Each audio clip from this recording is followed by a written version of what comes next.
Good afternoon, everyone. I am Serena Montefusco, the project manager of the UNESCO Chair in Bioethics and Human Rights. And today we are going to present the main area of interest of the UNESCO Chair and training courses and European funding of the European funded projects. And this webinar is part of a series of webinars organized by the Dialoghi delle Cattedra UNESCO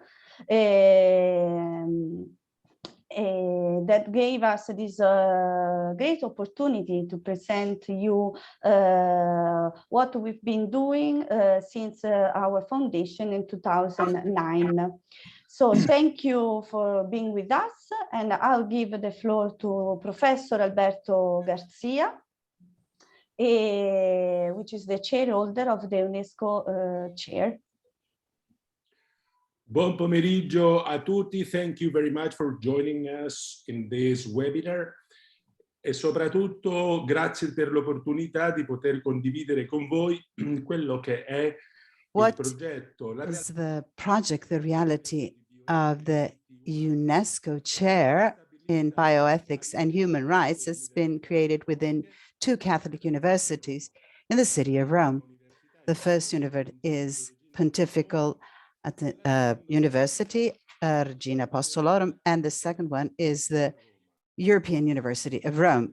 So the UNESCO Chair has been established in 2009 with the mission that we have summarized with the English words: fostering the heart of convergence and cooperation in global. So that is to foster the art and of convergence and cooperation in global ethics. Like the title says, in our mission, we want to, first of all, to create some forums and areas where leaders, different leaders in the field of bioethics collaborate together in the teaching, in research, and in dissemination of the knowledge. And we are inspired mainly by the principles established by UNESCO Declaration of Bioethics and Human Rights, approved in 2005. So trying to specify concretely in the issues that have to do with life and health is a very specific part of our mission. And with this, we also try to inform and shed light from an ethical point of view, from a legal viewpoint as well, and also to create and involve the public opinion on the decisions and actions, ethical, political, that have to do with the field of medicine, life sciences in the light of human rights and related duties. So we have as our partners, privileged partners, I would say, on the one side, Aragua University in Mexico, that is Agustinian in Wanda. Our chair, as you know, is part of the UniTwin project of UNESCO, as in university in developed countries can collaborate with universities in developing countries. Within our chair, we have worked throughout the years in some specific area of interest that we deem important for today, and especially for the future of bioethics, for the harmony and cohesion and social peace, because a chair is in these two Catholic universities. It's inspired by the social magisterium of the Church. Today, I thank to the different fellows and research scholars of our chair that you will be talking after me, and they will try to explain some of these fundamental areas where we have worked in throughout these years.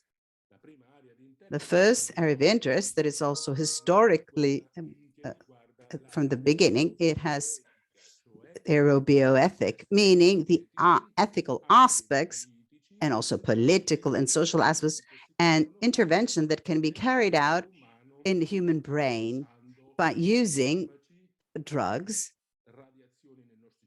radiations in our brains, surgical interventions, placing of electronic devices in our brains, and how this can have an impact in our human rights, in our life, in our health, in our psychological and physical integrity, in the development of our own personality. This calls for clearly an interaction, as it's specific to bioethics, of different areas of knowledge, from biology, medicine, philosophy, law, psychology, and psychiatry. This is the first area of interest. The second one is that the one we call bioethics, multiculturalism, and religion, focusing on the aspects of bioethics to experts that belong to the different cultural traditions and religious traditions. It's a very beautiful and fascinating project that Professor Father Joseph Tham will explain to us in a more detailed way. The third area of interest is bioethics and global art. And it is in this area that we try to connect ethics together with aesthetics, meaning bioethics and art. We created a study group. We organized throughout these years 3 editions in an international competition of art and bioethics, titled the same name, Bioethics and Global Art. So this area of interest will be Melissa Maioni, our fellow professor, who is going to give us more details on this. We have another area of interest, which we call bioethics and human ecology, an area that has to do especially the area of protection, not only of the environment, meaning oceans, climate change, but also of human environment, meaning the protections of people that are more vulnerable, who live in poverty or due to a lack of culture, and how we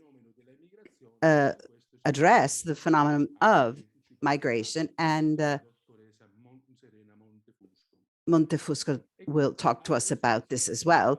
And these are areas of research, but also as UNESCO chair, we have also worked as far as formation, education side of professionals and in the field of bioethics. The UNESCO chair has been established in the School of Bioethics of the Pontifical University of Regina Apostolorum. We have a varied ways. We have the lighter courses, such summer courses that we organize during the summer on specific topic themes that we call a summer course. And we also have perfecting courses that in bioethics that have to do a landscape, an overview of aspects that have to do with life and health, from bioethics, scientific research, clinical, and environmental one. And this is just one of the perfectional courses. And there's another one specifically on neurobioethics. So the first one that I mentioned before, and it is, of course, 8 European credits, like other 2 courses that have to do specifically on issues that have to do with interventions on the human brain. And we're at the 4th edition of the perfection course that will address artificial intelligence and robotics. Throughout these days, we're closing the enrollment to these 2 summer courses. And so we invite you to participate or spread about this initiative that you will find on our website of UNESCO Chair, and also on the website of the Pontifical University Regina Apostolorum. Apart from these courses, we have a license in bioethics, 120 European credits, and we have a very well-attended and also a doctorate in bioethics.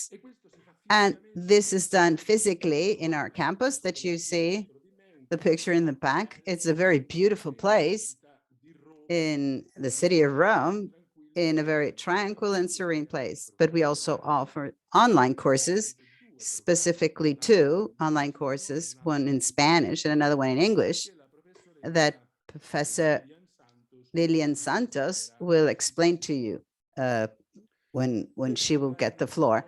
These years of history that I briefly try to summarize show liveliness and also a very strong desire on our side and of our universities in trying to train leaders in the field of bioethics that can have that radiation of culture throughout the world.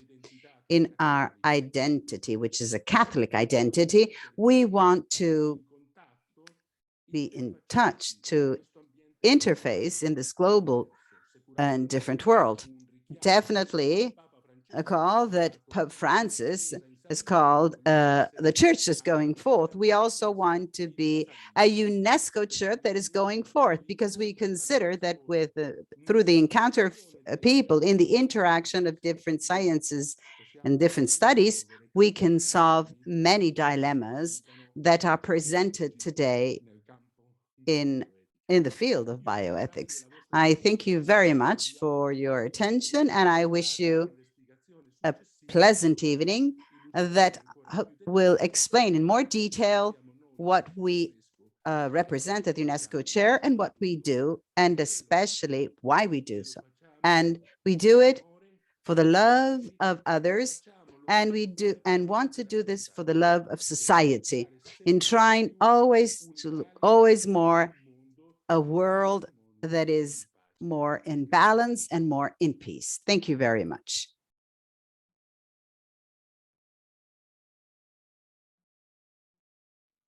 El micrófono, Serena. Serena, your mic's off. Introduction. So now I give the floor to Professor Joseph Tam, which he will introduce the bioethics, multiculturalism, and religion area of interest.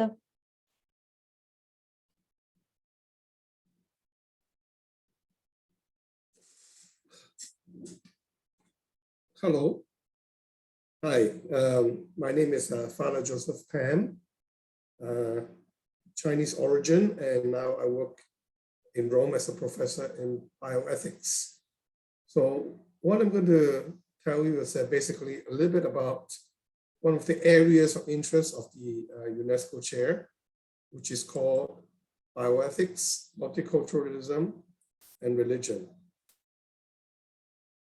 So let me show you, share with you this page, which is the UNESCO Chair page. It tells you a little bit about the story behind this very, very interesting project.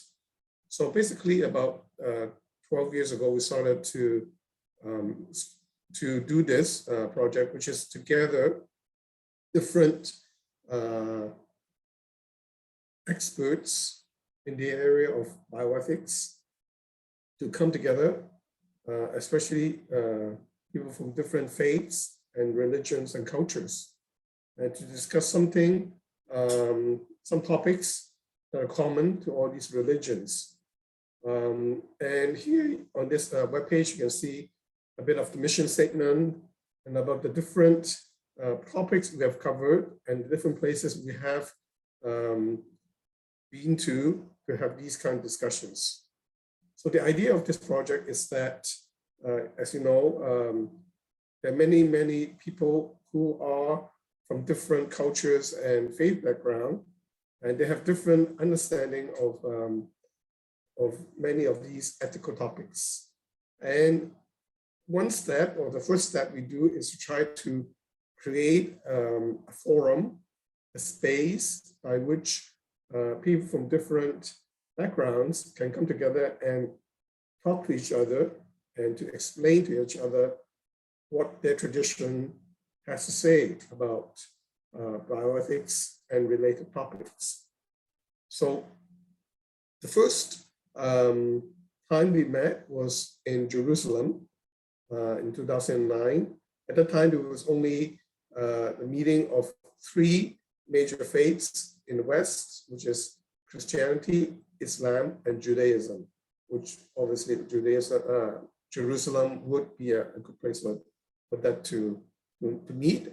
And at the time, we were talking mostly on life issues, beginning of life and end of life issues. The second time we met was in 2011. This time we met in the beautiful city of Rome. And the topic that we discussed is on human vulnerability. This is one of the areas of interest in the UNESCO Declaration on Bioethics and Human Rights, one of the articles. Basically, we wanted to go deeper into the meaning of this article. And so the scholars from this time, other than Judaism, Christianity, Islam, we also invited scholars from the East. So Confucianism, Buddhism, and Hinduism were also involved. There were scholars from all these different traditions, and they came to Rome, and we talked about what does human vulnerability mean for each of these traditions. After that, we met in Hong Kong, which is where I'm from originally, and this one is on human rights and cultural diversity. So here is the question about human rights being promoted as something universal, but yet in the East, this is not so evident. So we wanted to go deeper into the nature of human rights, especially as it pertains to the areas of bioethics. And after that, we met in Mexico. This time is on another article in the UNESCO Declaration, which is on social responsibility in health. As you know, many parts of the world, there is a lack of availability, as now with COVID is more clear than ever, of health provision in some countries. So how do you achieve this kind of equality, equity? And part of that is also, according to the UNESCO Declaration, is our responsibility to make this achievable and available to all parts of the world and all different religions. This time again, 6 religions came together to talk about what does social responsibility mean for them in each of these traditions. After that, we met in the United States, in Houston, where there's a very important medical center, the MD Anderson Cancer Center. And then we talked about much more, latest advances in bioethical issues, which is on neurology or neuroscience and genetics. Okay, how do different religions look at these new technologies as they could change our human identity? So the 6 religions came together and we had a very, very interesting discussion on this topic. After that, in 2018, when we came back to Rome, this time was a Horizon 2020 project from the European Union, and it was on informed consent, how different religious traditions understand informed consent. And the last one we met was 2019. We met in Casablanca, Morocco. And once again, we had different perspectives on the understanding of human reproduction and protecting the the future generation. So this time, it did something new. We actually added, other than the 6 religious perspectives, we also added the secular perspectives, because this is actually, we find that we need to engage not just among the religious groups, but also those who have more like a secular perspective on these issues. And it was a very, very interesting encounter. So how does this work? Okay, basically, in these encounters, in these conferences, the speakers would have to write papers, and then after that, different other participants would discuss and debate on these papers.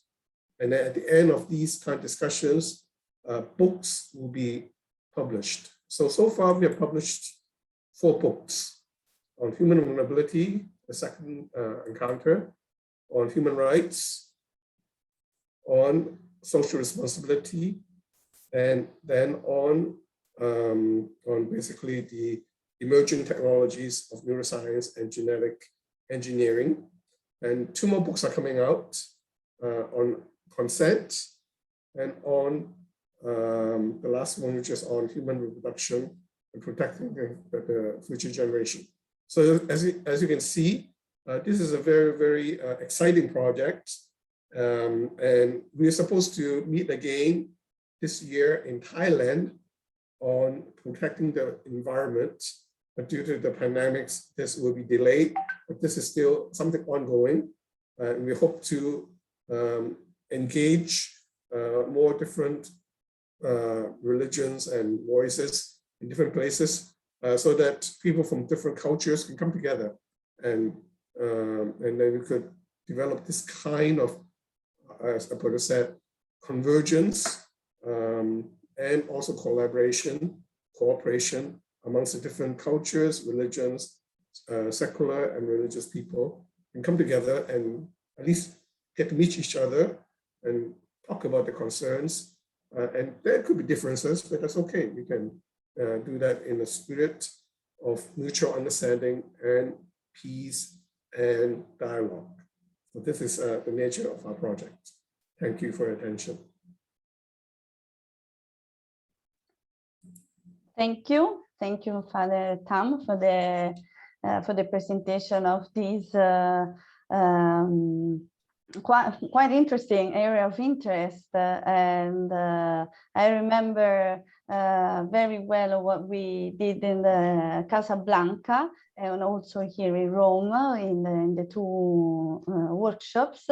And I have to say that I have a great memory of that.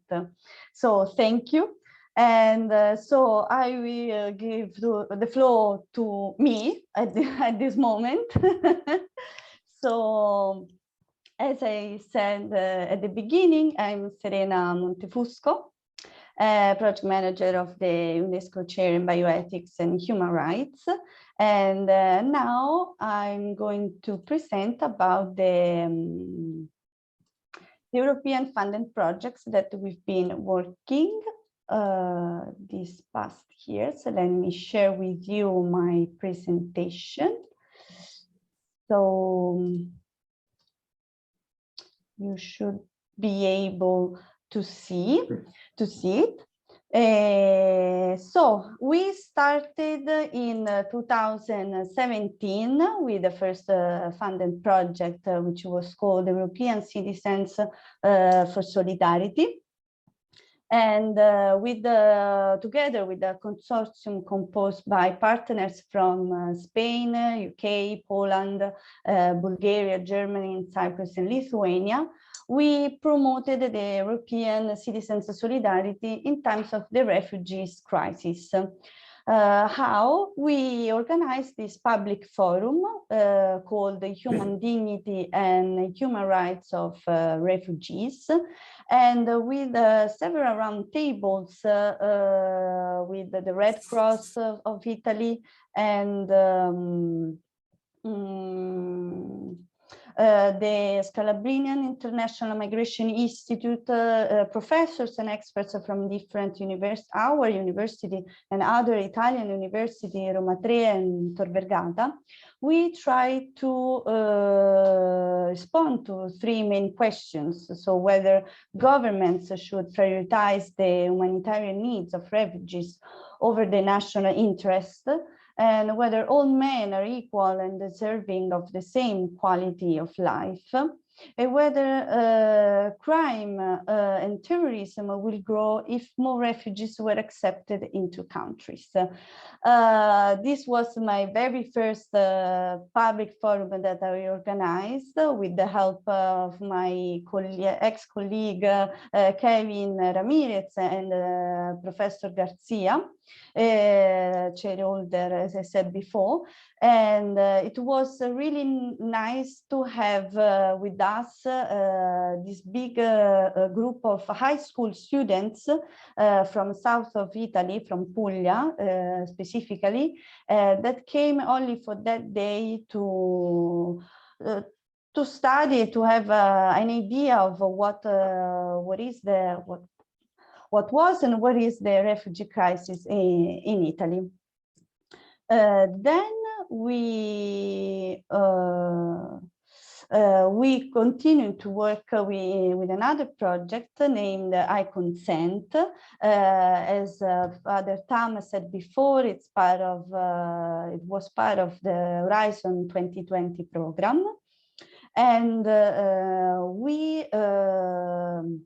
the scope of the project was to identify gaps and challenges in the process of the informed consent.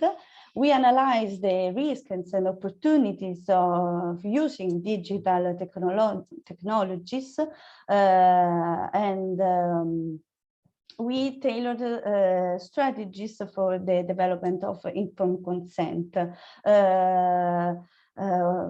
We worked on workshops with innovative resources, and we developed the guidelines and through publications. Our workshops we focused our workshops on neurobioethical and multicultural interreligious perspective.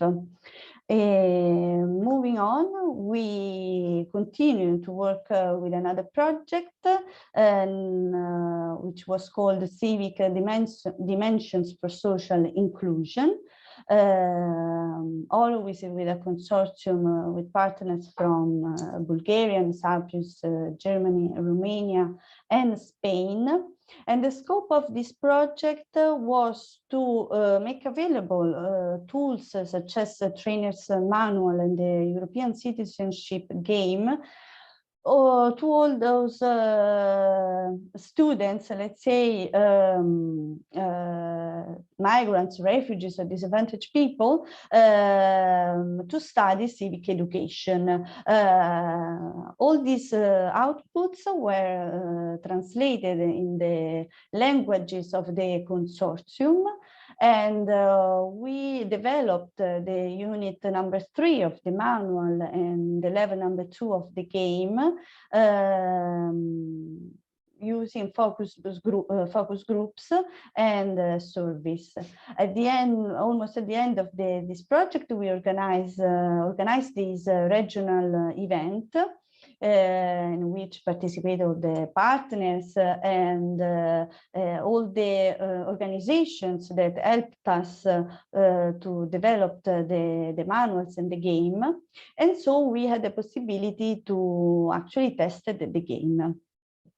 Finally, now we are almost at the end of this other project called European Union Common Past, Present, Future for You, and the scope of this project is to increase knowledge on the different commemorations of the European history of the 20th century. So we studied the Hague Congress, the first European Parliament elections, the unification of Germany, the European Charter, and the European enlargement. As UNESCO Chair, we are now organizing in October a study day on the values of the beginning of the European Economic Union. So we are going to see and to study the day when the Treaty of Rome was signed here in Rome. I kindly invite you to participate because it will be here at the Athenaeum, and finally not only on Zoom. So thank you very much for your attention, and I will give the floor to Professor Maioni.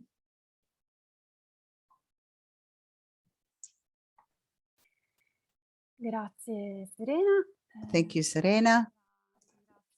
I thank you, Professor Garcia, for having involved me in this presentation that I Gruppo di ricerca in bioestetica, research group on bioaesthetics that I belong to.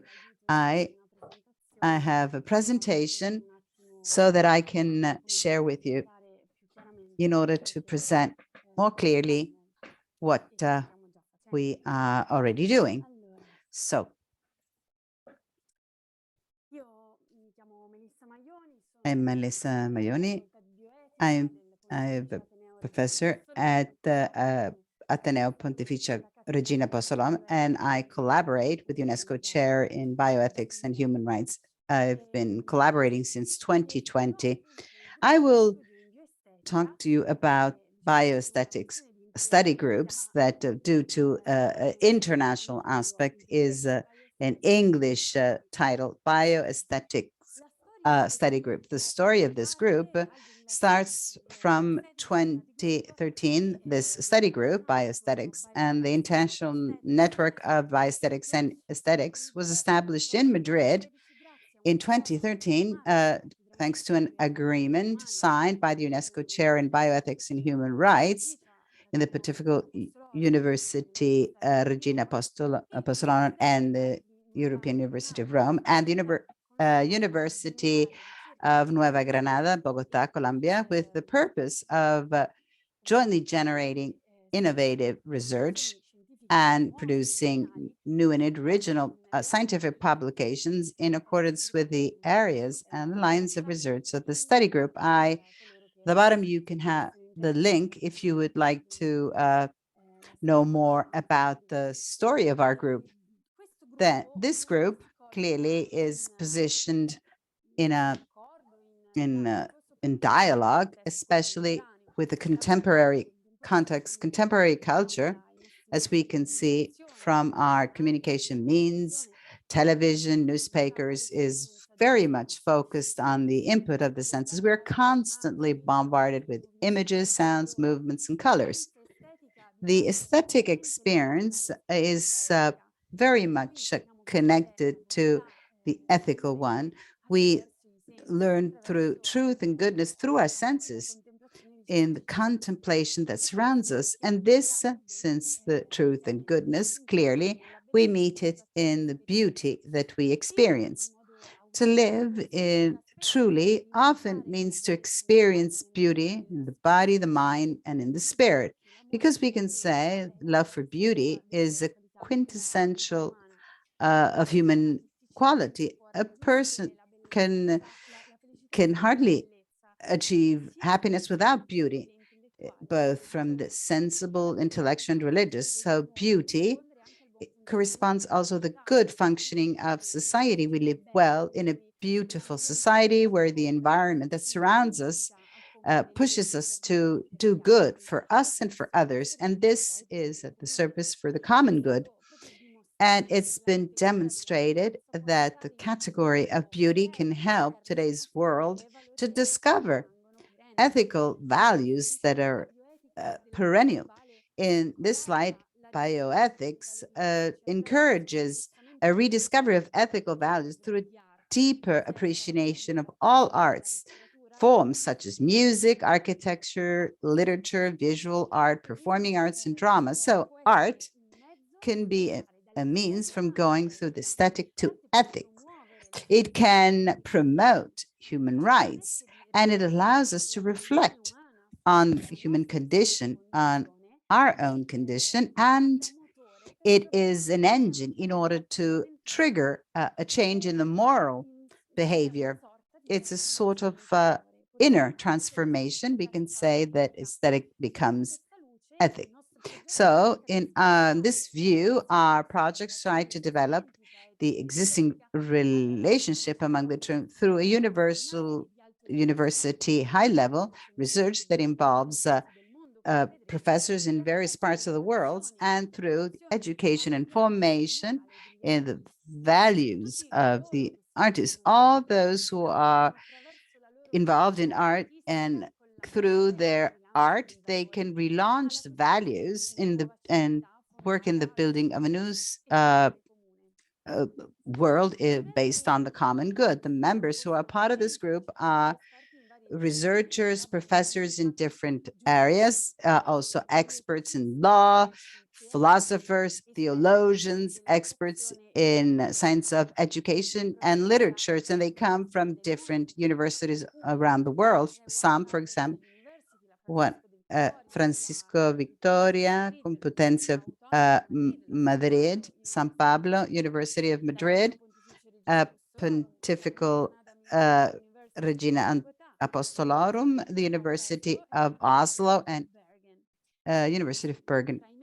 Among the members, we can definitely talk about Varga, who is Professor Garcia Gomez, also that presented this meeting, and also Jose Carlos Abel Javier Gutierrez, and Aquilino Porente, Ángel Sánchez Valencia Martín, Ernesto Baltargues, Diego Martín Roja Espíndola. A group is also many women, Amparo de Jesús, Juana Sánchez Venegas, Professor Jaguaras, myself, and also our honorary member, Roberto Dor. So let us see what is the goal of our study group. Definitely is that of establishing an innovative interdisciplinary international network that works as part of the Bioethics Global Art between the relationship of art and bioethics. How is it able to do so? The group wants to achieve this goal through different action lines. It wants to inspire art lovers and artists, the one who are very passionate in art and in appreciating universal language of arts that express moral values and ethical principles in line with respect to human rights and human rights in a diverse and globalized world where we live in. We want to value and disseminate the transformative power of arts and bioethics. We want to stimulate academic communities in considering the importance and the role of arts in bioethics education and promote a greater sensitivity among citizens regarding the mission of political authorities to foster common good. The goals of the objectives are the ones, first of all, to study the relationship between bioethic and art and what is the impact of art in human behavior. We want to assess the impact on the transformative power of art in research and medical ethic, and also in environmental ethics. And we want to try through our research activities to bridge the gap between academics involved in bioethics and all those who work in the art world. We do this through publications. There are 3 other ones that have already been published. The third one is about to be published. Specifically, we have focused on 3 topics. The first one is, we could say, it is the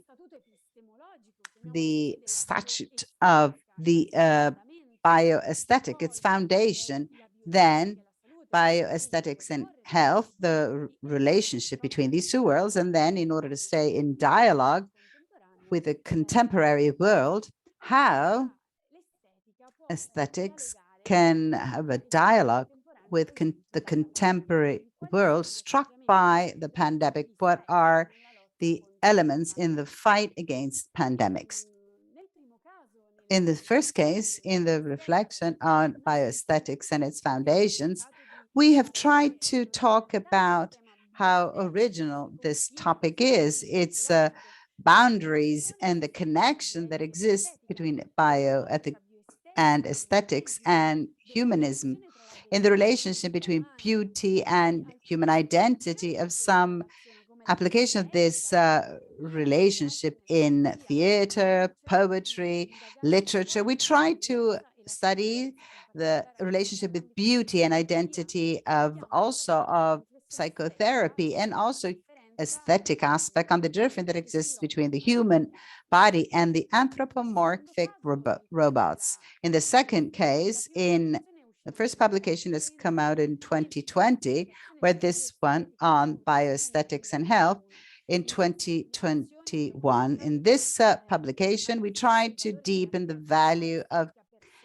personal aesthetic creativity for the esteem of one's own life and health. We've also searched how life can be considered a meeting place of what transcends of the beings of some others, Roger Scruton and Murdoch and Ramon Gaia. We've also studied how vigorexia can be considered a dysmorphic disorder of the body. We have also talked about the vulnerability of the flesh as an expression of beauty, of the endless desire of beauty in the experience also of disease, and the connection between beauty and euthanasia, and also this in a very provocative way. And the last point, from dignified death to beautiful death. And then the third publication that is going to come out soon, that has been started by a meeting that we had the 16th of June of 2021, specific on the pandemic. It seems to be provocative to ask ourselves what's so beautiful about a pandemic, but a pandemic has definitely changed the heart of people, and it has been an opportunity also to unveil also great ethical action, such as the doctors who have given their own life to save their own patients. So with this, I finish, and I wish you all to stay informed on what we do and our publication, and to spread the results of our research and participate as much as you would like to. Thank you.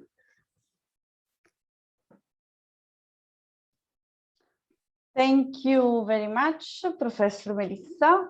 It was really interesting to see this area full of colors. Your presentation was really beautiful. Thank you for sharing with us. So now I finally give the floor to Professor Lillian Santos, which will explain us our area in which we focus more on the academics, the courses. And so, Lillian, the floor is yours. Thank you, Serena. So I'm Lillian Santos from Brazil. I'm here in Italy now doing my PhD in bioethics and being an assistant professor in bioethics at the Pontifical Ateneo Regina Apostolorum, also collaborating with this UNESCO Chair in Bioethics and Human Rights.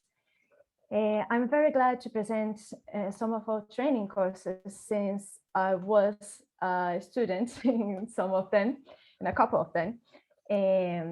And since now I'm cooperating, also giving classes in some of these programs. So as Professor Alberto Garcia said at the beginning, we are established at the Pontifical Ateneo Regina Apostolorum in Rome, and also at the Università Europea di Roma. At the Pontifical Ateneo, we have a School of Bioethics with a master program that lasts for 2 years, and the courses can be taken in 2 different ways. So with classes from Monday through Friday, or in intensive weeks, also with translation to English during 2 years.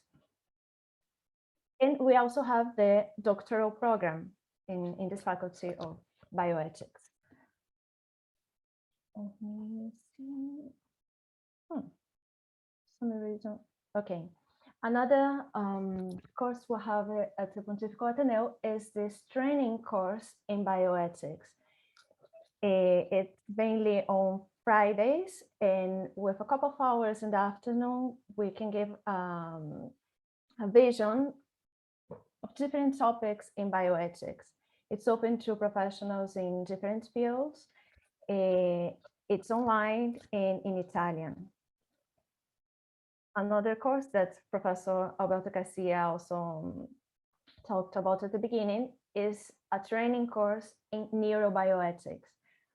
We are about to open the 5th edition this year with the topic of neurobioethics and neurotechnologies. And last year we had this course on artificial intelligence and neurobioethics in the context of COVID-19 pandemic. And this year we are opening this training course also with simultaneous translation to English. These were the courses we have these are the courses we have at the Pontifical Ateneo Regina Apostolorum. But I also want to present to you some training courses, some masters we have in collaboration with other universities. We launched a master in Spanish, totally online. It was the first program master in bioethics online in Spanish in Latin America, and we launched it with Anáhuac University in Mexico, which is our partner for the UniTwin project. And we also invited a university in Chile, University Finisterre, Francisco de Vitoria University in Spain, and Centro de Bioética Juan Pablo II in Cuba. So our UNESCO Chair helped to put together these universities and to create a master that is doing lots of good in forming bioethicists in Latin America. As I said, I'm Brazilian, and I was part of the first generation of this master. We are now opening the 10th generation in November. 3 years after the Spanish master, we could also open an English version of the master, more centered now in a global bioethics perspective. This master is, again, totally online, 2 years in English.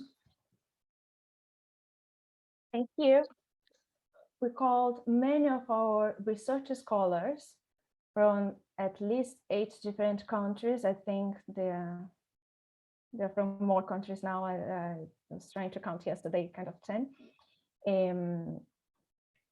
that belonging to different universities, but they're all helping with this program. Here's some of the subjects we see in this master program.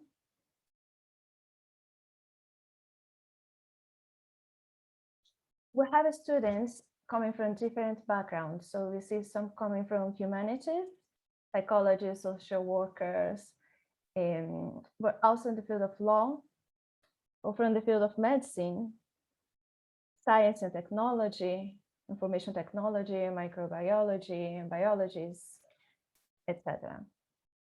Or looking for more information in bioethics. And with this program, we were able to reach 24 different countries until now. It's a very recent program, as I said. It started in 2019. And we wanted many developing countries to participate in this program. So we're very happy to have most of our students coming from Africa and Asia. We hear really moving stories of students that some of them even need to travel to borrow a computer to be able to study online in this master. They're really looking forward to be formed as a bioethicist, and some of them need to do a great deal of efforts to be able to couple with the requirements of the master, the homeworks every week, the videos, the readings, etc. Even difficult situations when they need to travel from their village to look for Wi-Fi in another town. They come from different religions too, so I think it's very interesting to show that part too in a Master of Global Bioethics.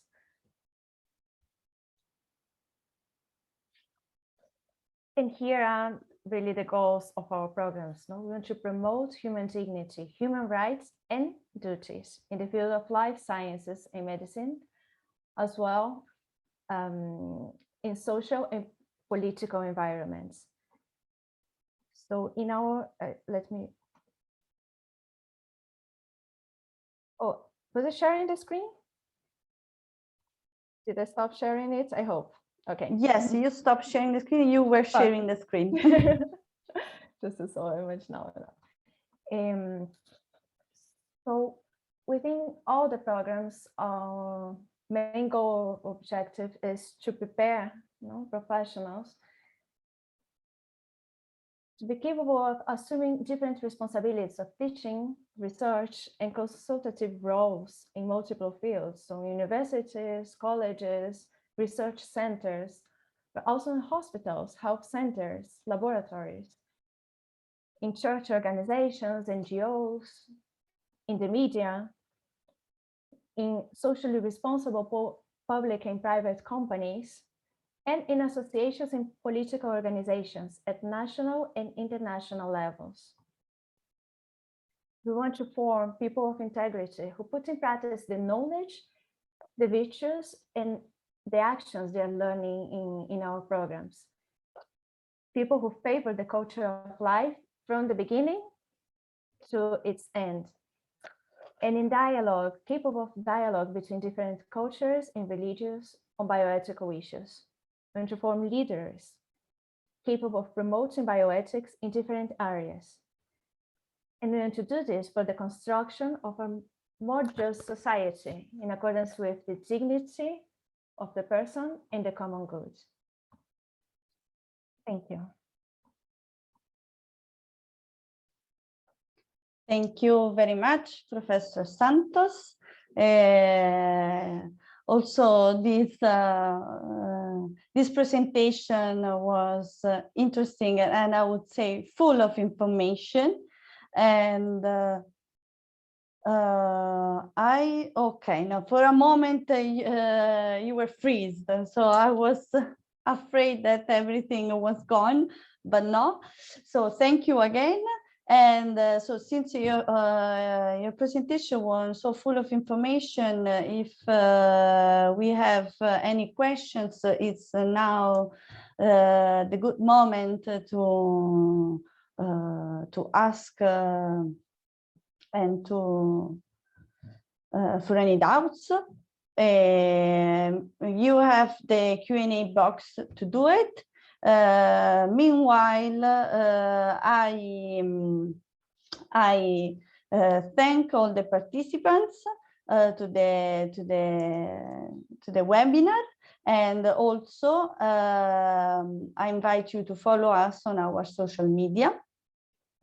Oh, let's see, we have something from Maroon. How can we reconcile interreligious bioethics with the different interpretations of the notion of the human person in each religion? Who wants to reply? Maybe Father Tom. Please, Father. Yes. I think there's something common in all the religions about the human nature, right?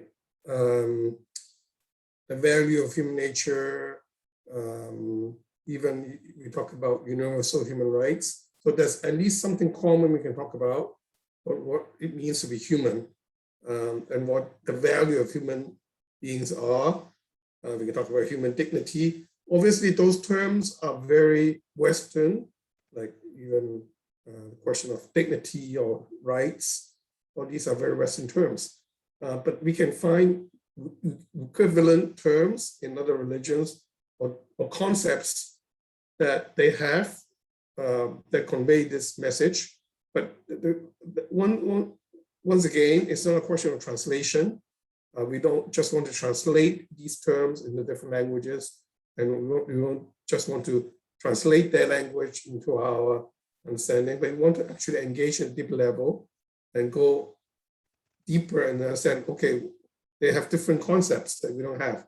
For example, karma, dharma, in Hinduism and Buddhism, and so on. So we need to, at least the first stage is understand what they mean by those terms and how they understand our terms. And then from there on, I mean, once you have that kind of interaction and dialogue and exchange, then you can build something common based on that, mutual understanding.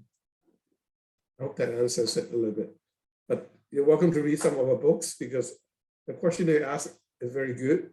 And in the book, you can see the differences being played out and how the debate evolves with different books that we've written from different authors.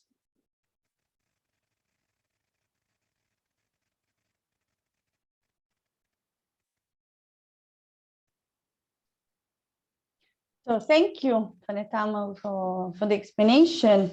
And so if we don't have any other questions, so we are at the end of our webinar, which we recorded, and it will be available on our YouTube channel, UNESCOBIOCHAIR. And so thank you very much again.